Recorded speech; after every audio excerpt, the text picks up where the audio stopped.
کا مطلب یہ ہوتا ہے کہ جو صورتیں ہجرت سے پہلے، ہجرت مدینہ سے پہلے جو صورتیں نازل ہوئی وہ صورت مکی کہلاتی ہے، اور ہجرت مدینہ کے بعد جو صورتیں نازل ہوئی وہ مدنی کہلاتی ہے۔ ہجرت مدینہ کے بعد جو بھی صورتیں نازل ہوئی، اب اس کا مطلب نہیں کہ ہجرت کرنے کے بعد اگر صورت مکے میں واپس نازل ہوئی تو بھی مدنی کہلائے گی۔ ہجرت کرنے کے بعد پھر حضور مکہ گئے، وہاں پہ بھی صورت نازل ہوئی، آیتیں نازل ہوئی، تو ہجرت مدینہ کے بعد جو صورت نازل ہوئی وہ مدنی، اور ہجرت مدینہ سے پہلے جو صورت نازل ہوئی وہ مکی۔ یہ سورہ بقرہ، یہ صورت جو ہے یہ مدنی ہے۔ ہجرت مدینہ کے بعد سب سے پہلے یہی صورت نازل ہوئی، سورہ بقرہ۔ اس کی وجہ کیا ہے کہ سورہ بقرہ کے اندر یہودیوں کے تعلق سے بہت سارے مضامین ہیں۔ حضرت موسیٰ علیہ السلام کے ساتھ جو ان لوگوں نے سلوک کیا تھا،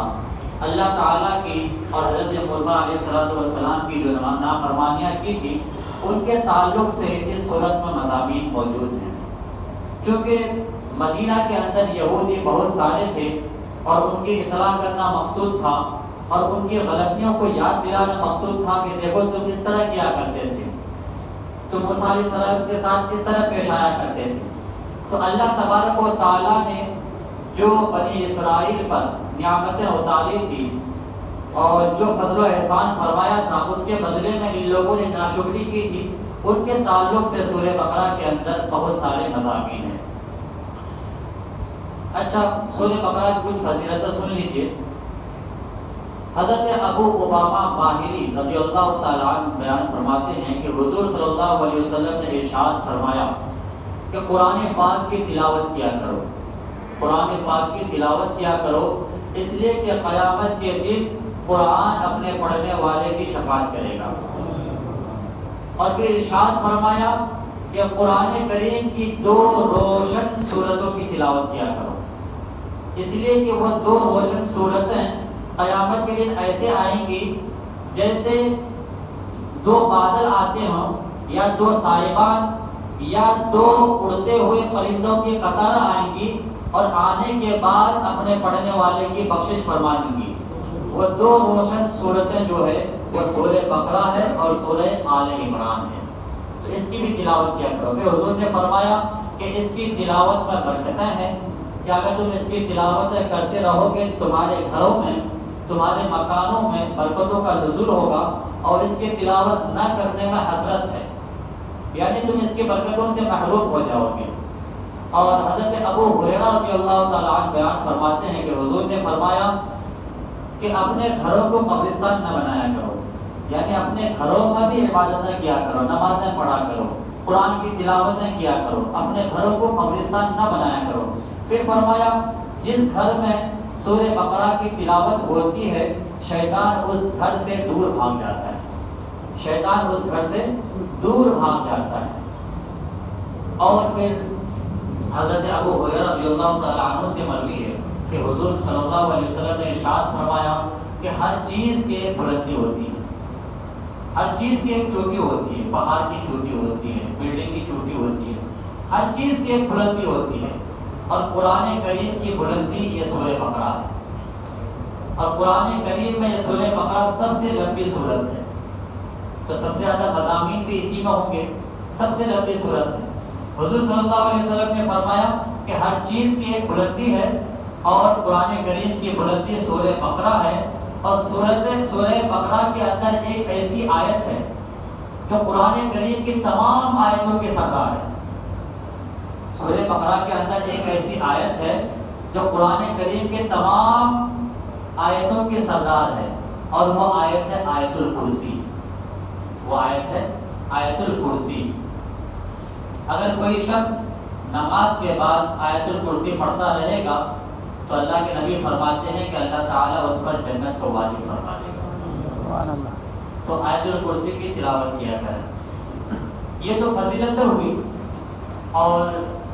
سورہ بقرہ کے اندر بے شمار مضامین ہیں، جیسے حضرت آدم علیہ السلام کے خلیفہ بنانے کا واقعہ، اور بے شمار واقعات ہیں، لیکن اس کے باوجود اس سورہ کا نام سورہ بقرہ کیوں ہے؟ سورہ بقرہ کیوں ہے؟ بقرہ کا معنی ہوتا ہے گائے، بقرہ کا معنی ہوتا ہے گائے۔ اس سورت کا نام سورہ گائے، سورہ بقرہ کیوں ہے؟ اس کا جواب یہ ہے کہ اس سورت کے اندر، سورہ بقرہ کے اندر بقرہ یعنی گائے کا ایک واقعہ ذکر ہے، اس لیے کہ بنی اسرائیل یعنی جو یہودی تھے وہ بے شمار غلطیاں تو کرتے تھے، اللہ تعالیٰ کی نافرمانیاں کرتے تھے، لیکن سب سے بڑی نافرمانی یہ تھی کہ اللہ کا شریک ٹھہراتے تھے، اللہ کے علاوہ کسی اور کی بھی پوجا کرتے تھے، کسی اور کی پرستش کیا کرتے تھے، اور وہ تھا بچڑا، اور گائے کا بچڑا ہوتا ہے، لہذا اس نے گائے کو معبود بنا رکھا تھا، اسی لیے اللہ تبارک و تعالیٰ نے گائے کو ہی ذبح کرنے کا حکم دے دیا تاکہ شرک بالکل ختم ہی ہو جائے، کہ جس کو تم معبود سمجھتے ہو، جس کی تم پوجا کرتے ہو، جس کی تم عبادت کرتے ہو معبود سمجھ کر کے، اسی کو ذبح کرنے کا حکم دے دیا۔ واقعہ کیا ہوا؟ گائے کا واقعہ کیسے پیش آیا؟ واقعہ یوں ہے،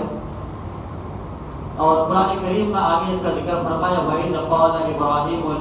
وَإِذْ قَالَ مُوسَىٰ لِقَوْمِهِ إِنَّ اللَّهَ يَأْمُرُكُمْ أَن تَذْبَحُوا بَقَرَةً، کہ اے محبوب آپ یاد کیجئے کہ جب اللہ تبارک و تعالیٰ نے بنی اسرائیل کو گائے ذبح کرنے کا حکم دیا، تو گائے ذبح کرنے کا حکم کیسے دیا، اس کا واقعہ کیسے ہے؟ تو اس کا واقعہ یوں ہے کہ بنی اسرائیل کے اندر ایک آدمی تھا جس کا نام تھا عامر، وہ بڑا مالدار تھا، اس کے پاس مال و دولت بہت زیادہ تھے، اور پہلے شریعت میں ایسا تھا کہ اگر کوئی آپ کا چچا زاد بھائی ہے یا آپ کا رشتہ دار ہے تو ان کی وراثت میں آپ کو بھی حصہ ملے گا، ان کا جو مال رہے گا وہ جو چھوڑے گا تو اس میں آپ کو بھی حصہ ملے گا، اور اگر اس شخص کا کوئی نہیں ہے تو جو اس کا رشتہ دار ہوگا سارا کا سارا مال اس کا ہو جائے گا۔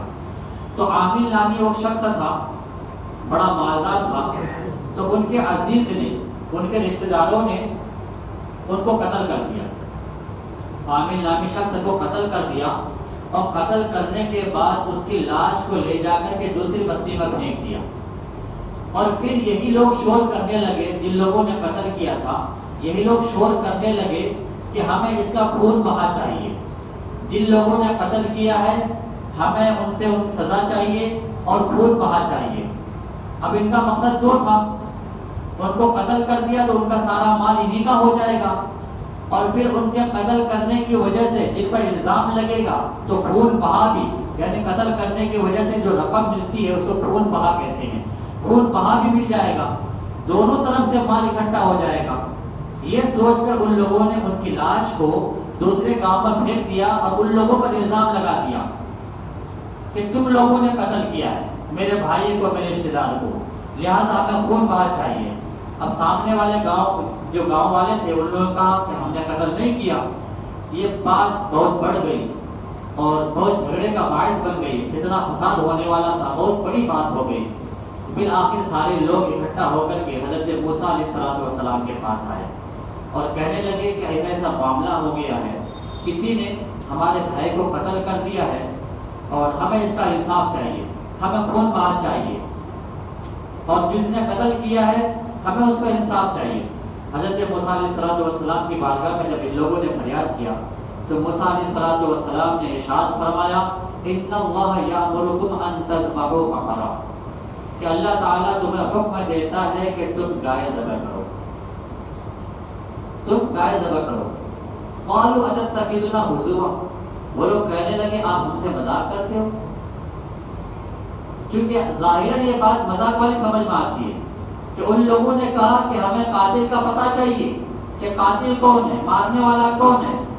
لیکن موسیٰ علیہ السلام فرما رہے ہیں کہ اللہ تعالیٰ حکم دیتا ہے کہ تم گائے ذبح کرو، اسی سے پتہ چلے گا۔ تو گائے کا اس سے قاتل سے کیا تعلق؟ ظاہراً کچھ سمجھ میں نہیں آتا،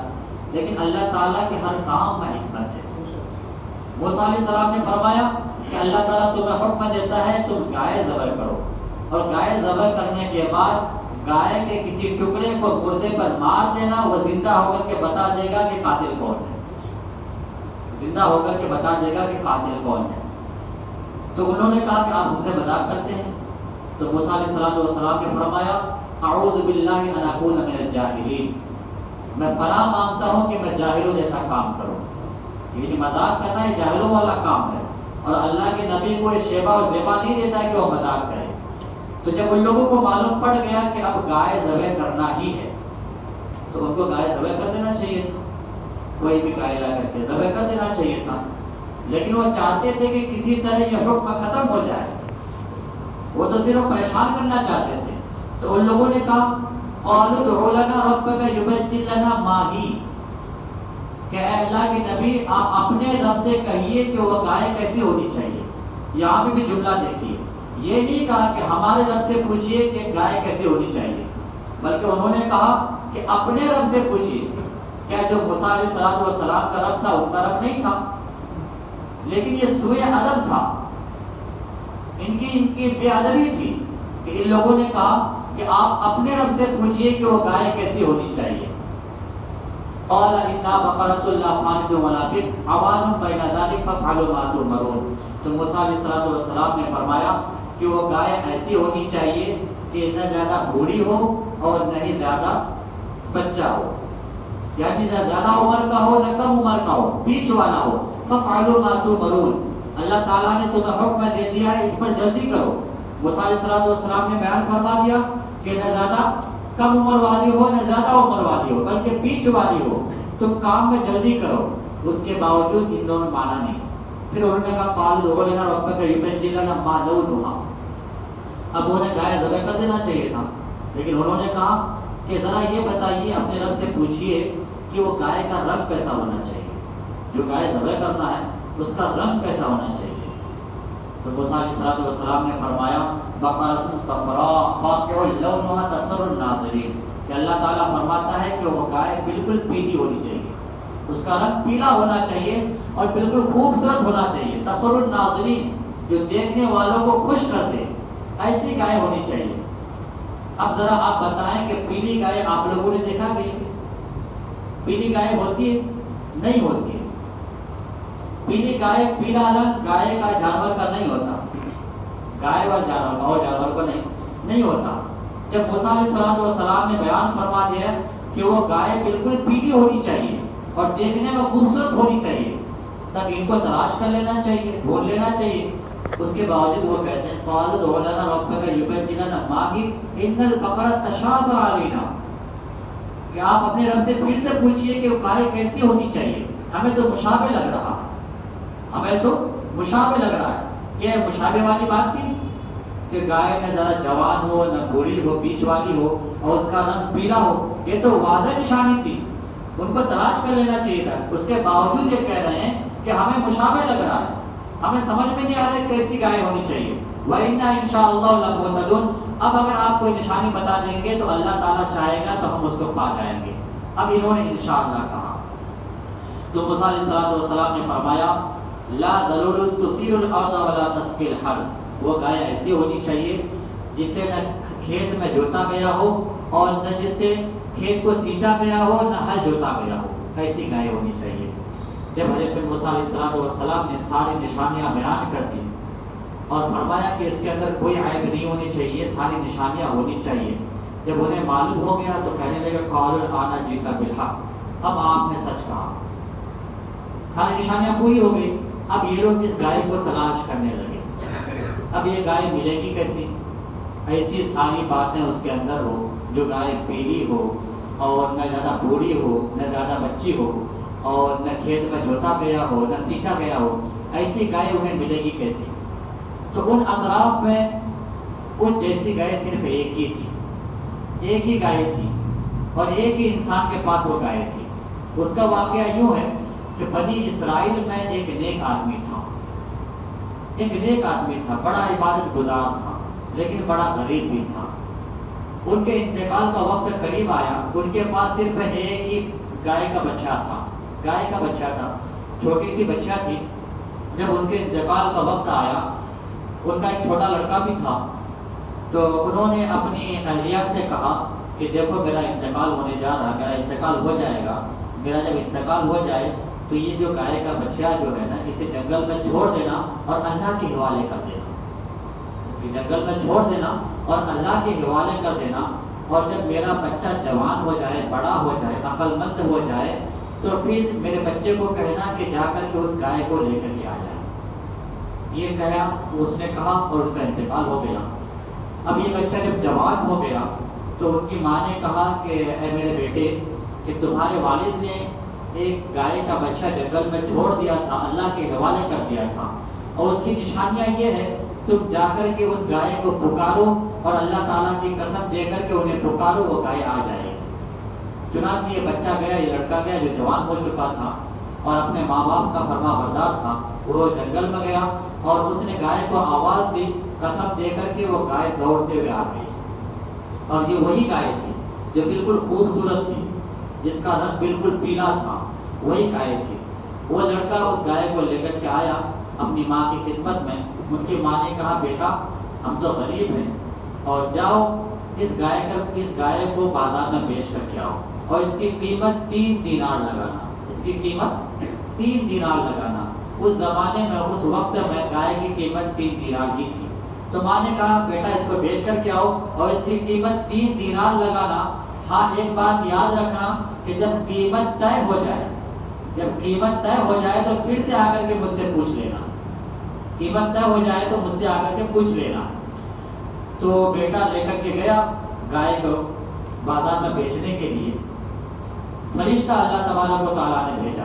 گاہک کی صورت میں۔ وہ فرشتہ آیا اور پوچھا کہ اس کی قیمت کیا ہے؟ تو اس لڑکے نے جواب دیا اس کی قیمت 3 دینار ہے۔ فرشتے نے کہا ہم تمہیں 6 دینار دیں گے، ہم تمہیں 6 دینار دیں گے، تم 3 کہہ رہو، ہم تمہیں 6 دیں گے۔ تو لڑکے نے کہا کہ اچھا ٹھیک ہے، ہم اپنی ماں سے پوچھ کر کے آتے ہیں، ہم اپنی ماں سے پوچھ کر کے آتے ہیں، اس لیے کہ میری ماں نے کہا تھا کہ جب قیمت طے ہو جائے تو پھر سے آ کر کے مجھ سے پوچھ لینا۔ تو فرشتے نے کہا جو گاہک کی صورت میں آیا ہوا تھا، اس نے کہا کہ تم اپنی ماں سے مت پوچھو، ہم تو تمہیں 6 دینار دے رہے ہیں، 3 سے کم تو نہیں دے رہے بلکہ 3 سے زیادہ دے رہے ہیں۔ لیکن دیکھو اپنے ماں کا کتنا بڑا فرما بردار تھا کہ قیمت زیادہ بھی مل رہی ہے، اس کے باوجود کہہ رہا ہے کہ نہیں، میری ماں نے حکم دیا تھا کہ جب قیمت طے ہو جائے تو پھر سے آ کر کے مجھ سے پوچھ لینا۔ تو انہوں نے کہا میں اپنی ماں سے پوچھ کر کے آتا ہوں۔ تو بچہ آیا، وہ لڑکا آیا، اپنی ماں سے پوچھا کہ دیکھو ہم نے قیمت تو 3 دینار لگائی تھی، لیکن سامنے والے نے کہا ہم تمہیں 6 دیں گے۔ تو ماں نے کہا اچھا بیٹا ٹھیک ہے، ان سے کہنا اچھا ٹھیک ہے 6 دینار میں لے کر کے جاؤ، لیکن جب 6 دینار پھر سے طے ہو جائے، بات مکمل ہو جائے تو پھر سے آ کر کے مجھ سے پوچھ لینا، پھر سے آ کر کے مجھ سے پوچھ لینا۔ تو یہ لڑکا پھر گیا بازار میں، اور پھر وہی فرشتہ آیا گاہک کی صورت میں، اور اس نے کہا کہ ہم تمہیں 6 کے بجائے 12 دینار دیں گے، لیکن شرط یہ ہے کہ تم اپنی ماں سے پوچھ کر کے مت آؤ، یہ شرط مت رکھو کہ ہم اپنی ماں سے پوچھ کر کے آئیں گے۔ تو فرشتے نے آ کر کے کہا کہ ہم تمہیں 12 دیں گے، اپنی ماں سے پوچھنا نہیں۔ لڑکے نے جواب دیا تم چاہے کتنی بھی قیمت کیوں نہ دے دو، لیکن جب تک ہم اپنی ماں سے نہیں پوچھیں گے ہم آپ کو نہیں دیں گے، جب تک ہم اپنی ماں سے نہیں پوچھیں گے ہم آپ کو نہیں دے سکتے۔ بالآخر وہ لڑکا آیا اور اپنی ماں سے کہنے لگا امی جان ایسی بات ہے کہ وہ تو کہہ رہا ہے کہ 12 دینار دیں گے، وہ کہہ رہا 12 دینار دیں گے۔ ماں سمجھ گئی کہ یہ کوئی عام انسان نہیں ہے، یہ کوئی عام گاہک نہیں ہے، وہ سمجھ گئی یہ کوئی اللہ تعالیٰ کا فرشتہ ہے اور امتحان لینے کے لیے آیا ہے۔ ماں نے کہا اچھا بیٹا جاؤ اور اس گاہک سے کہنا کہ تم ہی بتا دو کیا اسے اس گائے کو بیچنا چاہیے یا نہیں بیچنا چاہیے، اس گائے کے ساتھ کیا کرنا چاہیے۔ تو یہ لڑکا گیا اور اس نے کہا کہ جب وہ گاہک آیا تو اس سے کہا لڑکے نے کہ آپ ہی بتائیے کہ اس گائے کے ساتھ کیا کرنا چاہیے، اسے بیچنا چاہیے یا رکھ لینا چاہیے۔ تو اس وقت فرشتے نے کہا کہ ایک کام کرو، اس گائے کو ابھی مت بیچو،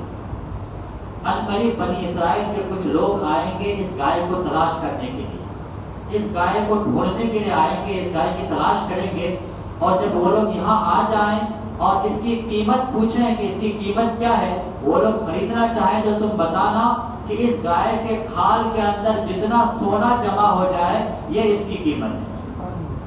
جتنا سونا جمع ہو جائے یہ اس کی قیمت ہے۔ یہ ماں باپ کے فرما برداری کا یہ ثمرہ ہے، یہ پھل ہے کہ اللہ تبارک و تعالیٰ نے اس کے مال میں کتنی برکتیں عطا فرما دی، اور جو مال اللہ تعالیٰ کی راہ میں دے دیا جاتا ہے اللہ تبارک و تعالیٰ اس میں برکتوں کا نزول فرما دیتا ہے۔ آپ دیکھو اس کی قیمت کتنی ہوئی، کہ کھاد کے اندر جتنا سونا جمع ہو جائے یہ اس کی قیمت ہے۔ پھر لاچار وہ بنی اسرائیل کے لوگ ڈھونڈتے ڈھونڈتے تلاش کرتے کرتے وہاں تک پہنچے اور سارے لوگوں نے چندہ جمع کیا، لوگوں سے سب کچھ جمع کرنے کے بعد اتنا سونا جمع کیا، اور انہوں نے اپنی مشکلیں خود بڑھائی، انہوں نے اپنی مشکلیں خود بڑھائی۔ حدیث پاک میں ہے کہ اگر یہ لوگ سوال نہیں کرتے تو جو بھی گائے ذبح کرتے تو اس سے قاتل کا پتہ چل جاتا، لیکن انہوں نے سوال کر کر کے اور اللہ اور اس کے رسول کی نافرمانی کر کے اپنی قیدیں بڑھا لی، اپنی مشکلیں بڑھا لی، اب ان کی دولتیں بھی گئی۔ اب اس کھال کے اندر سونا جمع کرنا کوئی معمولی بات تھوڑی ہے، سارے لوگوں کی دولتیں گئی، اور بالآخر اس گائے کو خریدنا پڑا۔ پھر جب اس گائے کو خرید دیا گیا اور اس کو ذبح کر دیا گیا، پھر قاتل جب اس گائے کا کوئی حصہ لے کر کے قاتل پر مارا گیا تو قاتل نے زندہ ہو کر کے بتا دیا کہ میرا بھائی جو ہے، جنازت بھائی ہے، یہ میرا قاتل ہے، اس نے مجھے قتل کیا تھا، قاتل کا پتہ چل گیا۔ تو اس واقعے کی صورت میں اس سورہ کا نام سورہ بقرہ رکھا گیا، اسی واقعے کی نسبت سے، چونکہ یہ لوگ گائے کی پرستش کرتے تھے، پوجا کرتے تھے، تو اللہ تعالیٰ نے شرک کو ہی کاٹنے کا حکم دے دیا، یہ سورہ بقرہ اس لیے اس کا نام رکھا گیا۔ اب اس کے تعلق سے کچھ تفصیلیں ہیں، مضامین کے تعلق سے ہم انشاءاللہ آئندہ بیان کریں گے۔ اللہ تبارک و تعالیٰ کے بارے میں دعا ہے کہ اللہ تبارک و تعالیٰ ہمیں کہنے سننے سے عمل کی توفیق عطا فرمائے۔ اللہ تبارک و تعالیٰ ہم سب کو برائیوں